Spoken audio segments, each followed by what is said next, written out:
We turn down South Hall where a blood drive banner that looks like it might be the same one from 10 years ago is strung high above the lockers, and I remember the way Jack used to get a running start to jump up and hit it as we passed. This time he walks under without an upward glance, proving what was never in question. We aren't the same people we were 10 years ago. Let's get this over with, I say, a bite in my words I can't account for. A classroom door opens on the right, and a lanky teen holding a bathroom pass slips out, followed by a quiet trill of feminine laughter that has me stopping short, pushing my glasses up my nose and turning back toward the source with a disturbed frown. Because that sound, it's warm and rich and so damned familiar it wraps around my chest, stifling my next breath. And now I'm not thinking about meetings or contracts or the future or even the damn reunion on Saturday night. I'm slowly backstepping until I'm in line with the classroom and looking through the rectangle of glass in the door. No way it's her.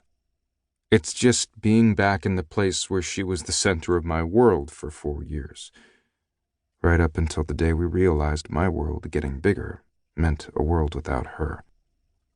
She's bent over her desk, talking to a student who looks like he's trying to help her with something on her computer.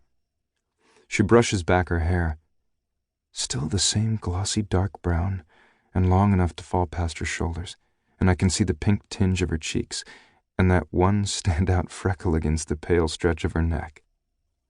Jesus, Abby.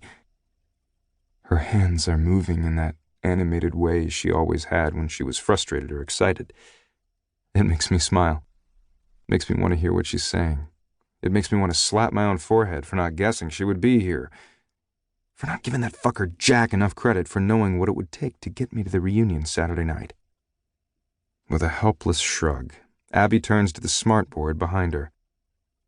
I ought to keep walking. She hasn't seen me, and we have a deal. But just like that first day after she transferred in, I can't help myself.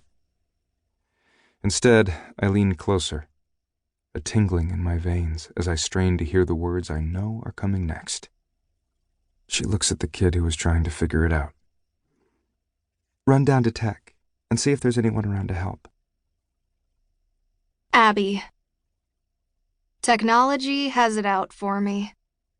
First, with the coffee pot overflowing everywhere this morning, then with my phone dropping dead, the screen blinking out and no amount of charging, pleading, swearing, or mostly gentle clanking against the table being enough to woo it back to life.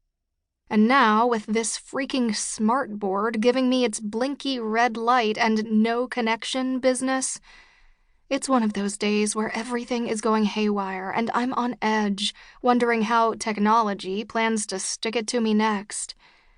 I take a deep breath, calmly, discreetly, because the one rule paramount in education is to show no weakness. These kids, and I love them, seriously, I do, they can smell a teacher on the brink from a mile away. And no matter how good a group they might be, that's one temptation too rich to pass up. So I slowly exhale and smooth my unflappable smile back into place. Turning to the class, I flip through the worn copy of Lord of the Flies I've been using since I was their age, ready to pick up without the visual aid I spent 2 hours learning to make.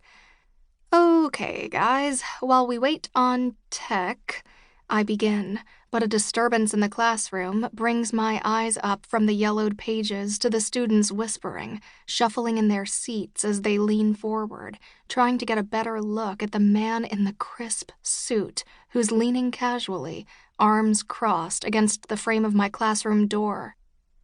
I blink, shake my head as the room around me starts to spin. No way. Even in my head, the words sound all breathless and trembly, because no way is Hank Wagner standing in my doorway, the tousled mess of his perpetually overgrown hair still falling into the lighter brown of his eyes, those sexy geek glasses still perched on the blade of a nose too straight to hold them in place. "Heard you needed some tech support, Ms. Mitchell," he asks with a smirk, and all the air leaves my lungs.